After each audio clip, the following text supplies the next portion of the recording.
কাঁচামরিচ 4-5 এটা সাবস্ক্রাইব করে। হাই এভরিওয়ান, কি খবর তোমাদের? কেমন আছো তোমরা? আজ ছোট্ট একটি ভিডিও নিয়ে হাজির হয়ে গেলাম। আমার ভিডিও যদি তোমাদের ভালো লাগে অবশ্যই লাইক, কমেন্ট এবং শেয়ার করে দিয়ে আমার চ্যানেলটাকে সাবস্ক্রাইব করে দিবে। পাশে থাকা বেল আইকনটি প্রেস করে দিবে যাতে তোমাদের কাছে নতুন নতুন ভিডিওর নোটিফিকেশন চলে যায়। আজ আমি দুটো রেসিপি শেয়ার করেছি। যদি তোমরা ফুল ভিডিওটা না দেখো তাহলে মিস করে ফেলবে যে আমি খুব মজার দুটো রেসিপি তোমাদের সাথে শেয়ার করেছি। তো চলো ফুল ভিডিওটা দেখো, ভিডিওটা না টেনে ফুল ভিডিওটা দেখো, তাহলে তোমরা বুঝতে পারবে যে আমি তোমাদের সাথে আজকে কি শেয়ার করলাম রেসিপি দুটো। তো সাথে থাকো।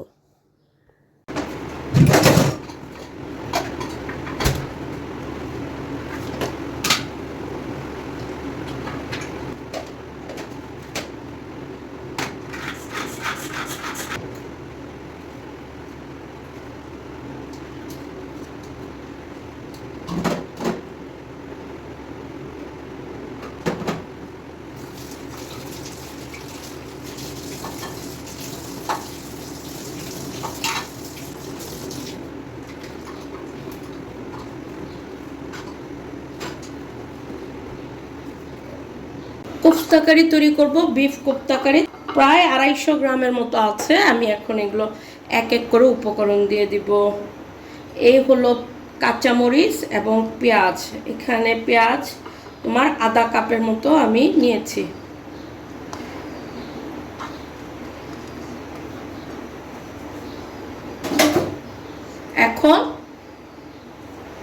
এখন এটার মধ্যে আদা এবং রসুন 1 চামচ করে দিয়ে দিব।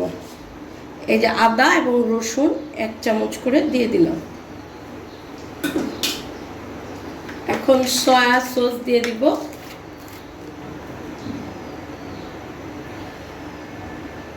এক টেবিল চামচ সয়া সস দিয়ে দিলাম এখানে।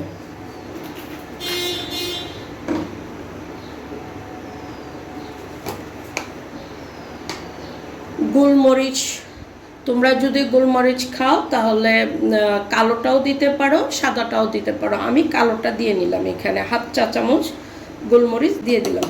লবণ 1 চা চামচের মতো লবণ দিয়ে দিলাম। এখন এগুলো একটু ভালোভাবে মাখিয়ে নিব। আমি আদা, রসুন, পেঁয়াজ, কাঁচামরিচ, লবণ, সয়া সস মাখিয়ে নিয়েছি। এখন দিব ডিম। একটা দেওয়া লাগবে না, একটার একটু কম দিলেই হয়ে যাবে। আমি এই যে এখানে বড় ডিমটা, তাই পুরাটা দিচ্ছি না। একটা ডিমের এই পুরাটা দিয়ে এই যে একটু রেখে দিলাম। এখন একটু মাখিয়ে নিই।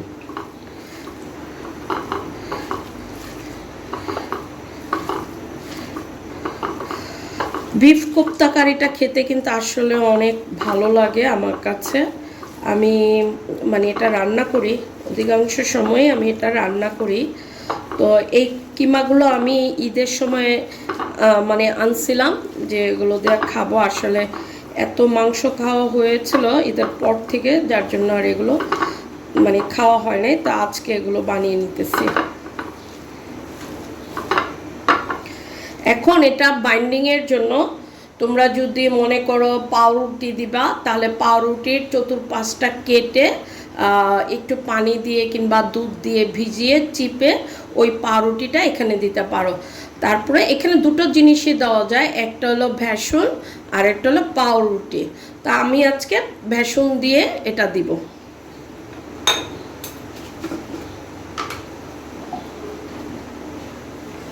আমি এখানে 2 চামচের মতো বেসন দিয়ে দিলাম। যদি লাগে তাহলে আরো দিব না, তবে আশা করি যে আর লাগবে না। এটা কিন্তু মেখে কিন্তু বেশিক্ষণ রাখা যাবে না। আমারটা হয় নাই, আর একটু বেসন লাগবে। তোমরা অবশ্যই এভাবে দেখে নিবা যে বাইন্ডিংয়ের সময় খুলে যেন না যায় কোফতাটা। আমার মনে হচ্ছে একটু লবণ লাগবে, আমি আর একটু লবণ দিয়ে দেই। লবণটা আর একটু লাগবে। আমার মাখানো কিন্তু শেষ। আসলে আমি অতটা এডিট করে কিংবা আমি একবারে সম্পূর্ণ ঘরোয়াভাবে কিভাবে মানে তৈরি করতে হয় এবং কোথায় রেখে তৈরি করতে হয় তোমরা দেখতেই পাচ্ছ, কারণ আমার কিচেনটা খুব ছোট, রাখার জায়গা নাই, তাই বেসিনের পাশে এতটুকুই জায়গা, যার জন্য এখানেই আমার সব কিছু তৈরি করতে হয়। এখন আমি কোপ্তাগুলো ছোট ছোট বল আকারে তৈরি করে নিব। এই যে এইভাবে তৈরি করে নিব।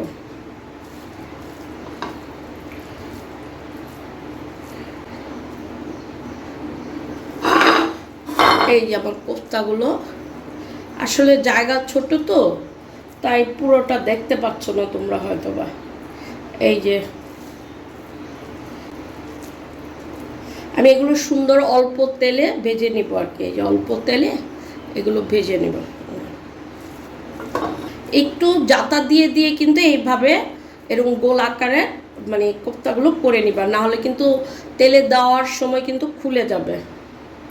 এই যে আমার এটা এখনই খুলে যাচ্ছে, এত মানে চেপে চেপে দিচ্ছি তারপর খুলে যায়। আমার এখানে 250 গ্রাম কিমা, কিন্তু বাকি সব কিছু দেওয়াতে মনে হচ্ছে যে প্রায় 300 গ্রাম ছাড়িয়ে গেছে। অনেকগুলো কোফতা হয়েছে এখানে, অনেকগুলো হয়েছে, মোটামুটি বেশ বড়। কিন্তু এই যে দেখো বেশ বড় কোফতাগুলো। আমার কিন্তু একটা ডিম লাগেনি।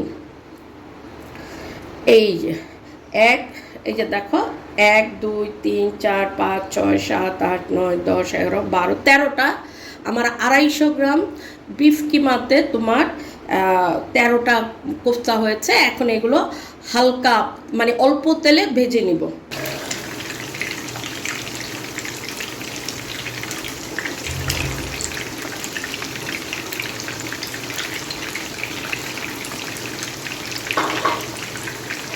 আমি কিন্তু কোফতাগুলো দিয়ে দিয়েছি, এখন কিন্তু আস্তে আস্তে আমি এটা ভেজে নিব।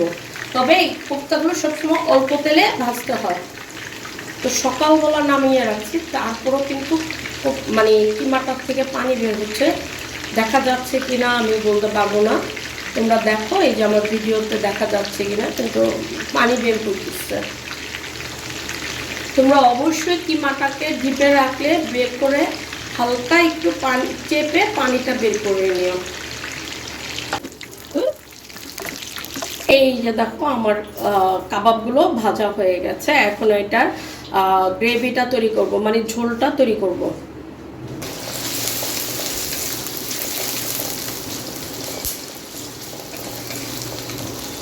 আমি কোফতার মানে যেটা রান্না করব তার জন্য আমাকে মানে ঝোল তৈরি করে নিতে হবে। তো তার জন্য আমি অনেকখানি প্রায় আধা কাপের মতো পেঁয়াজ দিয়ে দিয়েছি। এটা ভালো মতো একেবারে লাল লাল, একেবারে বেশি লাল হবে না, হালকা লাল মতো করে ভেজে নিব। আমি পেঁয়াজটা একটু লাল লাল করে ভেজে নিয়েছি। এখন পেঁয়াজ ব্লেন্ডার করে রেখেছি প্রায় এখানে 2 টেবিল চামচ, আমি সেগুলো দিয়ে দিব।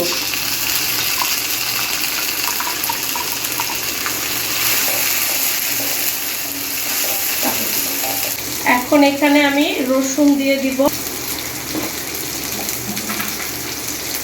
আদা দিয়ে দিব। এখন আমি আদা রসুনটা একটু কষিয়ে নিব, পানি দিয়ে দিব। আমার কিন্তু আদা রসুন কষানো হয়ে গেছে। এখন বাকি সব উপকরণগুলোও দিব। এইখানে আছে জিরা, এখানে আছে মরিচ, এখানে আছে হলুদ, এখানে ধনিয়া গুঁড়া, আর এটা হলো সাদা গোলমরিচ। তোমরা যদি কালো দিতে চাও কালো দিতে পারো, আমি সাদাটা দিলাম, এবং লবণ দিলাম। সবগুলো একসাথে দিয়ে দিব। অল্প একটু পানি দিব। এখন আমি এখানে একটা টমেটো রেখেছি, এই টমেটোটা দিয়ে দিব। এখন একটু পানি দিয়ে দেব। টমেটোটা দেওয়ার পর একটু হালকা পানি দিয়ে নিয়েছি।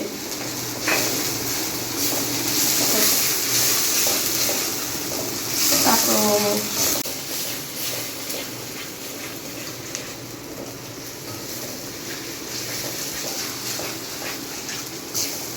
এখন এখানে আমি একটু টমেটো সস দিয়ে দিব। আমি এখানে টমেটো সস দিয়েছি। টক দই দিতেই হবে, অবশ্যই টক দই দিতে হবে, কিন্তু আমি টক দই দিলাম না, কারণ আমি নর্মালি রান্না করছি একটা খুবই সাধারণভাবে। তোমরা এভাবেও তৈরি করতে পারবে, কারণ টক দইটা আমি এখানে দিইনি। টক দইয়ের সাথে অবশ্যই চিনি দিবে। আমি অল্প একটু চিনি দিব, বেশি চিনি দিব না। টক দই দেওয়ার সময় অবশ্যই তোমরা একটু বেশি করে চিনি দিবে, তাতে টক মিষ্টিটা লাগবে, খেতে ভালো লাগে। আমি এই যে টমেটোর সসটা দিয়ে এভাবে একটু নাড়াচাড়া করে দিব। এখন এই যে অল্প একটু চিনি দিয়ে দিলাম। তোমরা অবশ্যই অবশ্যই টক দই দিবে এবং চিনি দিবে অবশ্যই। কোফতা, বিফ কোফতা কারির মধ্যে টক দই দিতে হয়, আমি টক দইটা স্কিপ করেছি। তো তোমরা অবশ্যই টক দই দিবে এবং চিনি দিবে।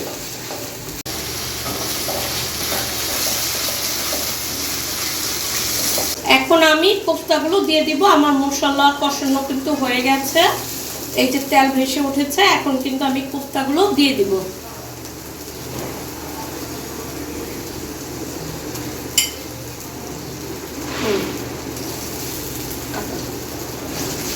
আমার সবগুলো কোফতা দেওয়া হয়ে গেছে। এখন আমি একটু মশলার সাথে কষিয়ে নিব। বেশি কিন্তু নাড়াচাড়া করা যাবে না, নাড়াচাড়া করলে কোফতাগুলো কিন্তু ভেঙে যাবে। মশলার সাথে একটু কষিয়ে নিয়েছি বা কোফতাগুলো, এখন পানি দিয়ে দিব। পানি দিয়ে দিয়েছি। এখন উপরে দুটো কাঁচামরিচ দিয়ে দিব।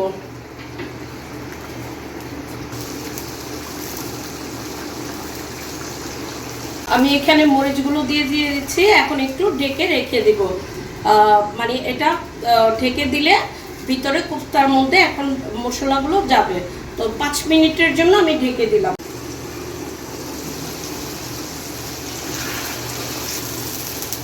একটু গরম মশলা এখন দিয়ে দিব।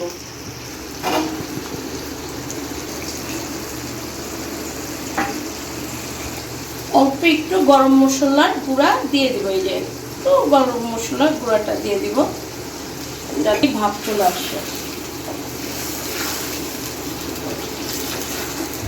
কিন্তু গরম মশলার গুঁড়াটা দেওয়া হয়ে গেছে, আমার তেল ভেসে উঠেছে, আমার কোফতা কারি কিন্তু হয়ে গেছে। বন্ধুরা দেখো, এই যে আমার কোফতা কারিটা কিন্তু হয়ে গেছে।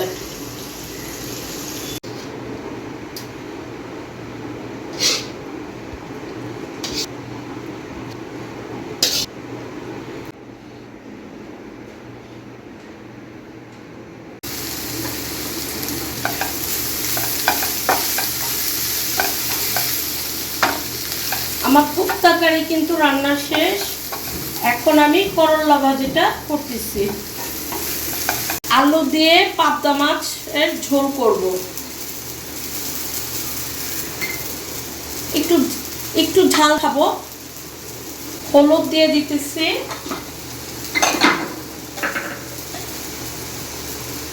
সামান্য জিরা গুঁড়া, লবণ।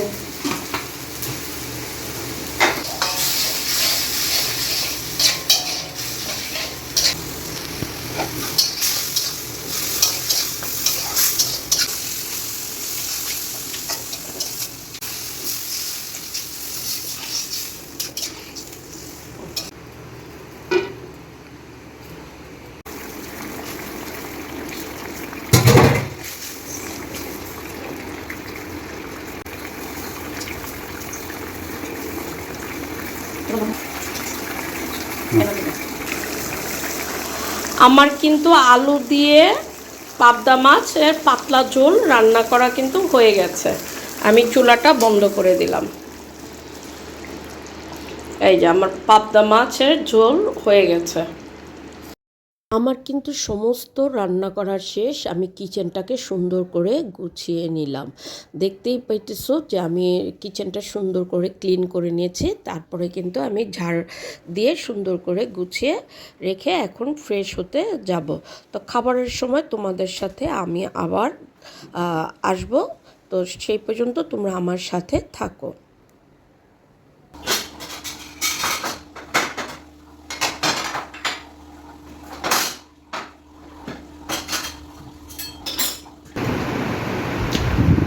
করল্লা ভাজি, কোপ্তা কারি, বিফ কোপ্তা তরকারিটা রান্না করা হয়েছে, খুব মজা। আলহামদুলিল্লাহ। এতক্ষণ ভিডিওটা দেখার জন্য অনেক অনেক ধন্যবাদ। আমার চ্যানেলটাকে সাবস্ক্রাইব করে দেবেন এবং পাশে থাকা বেল আইকনটি প্রেস করে দিবেন। ধন্যবাদ।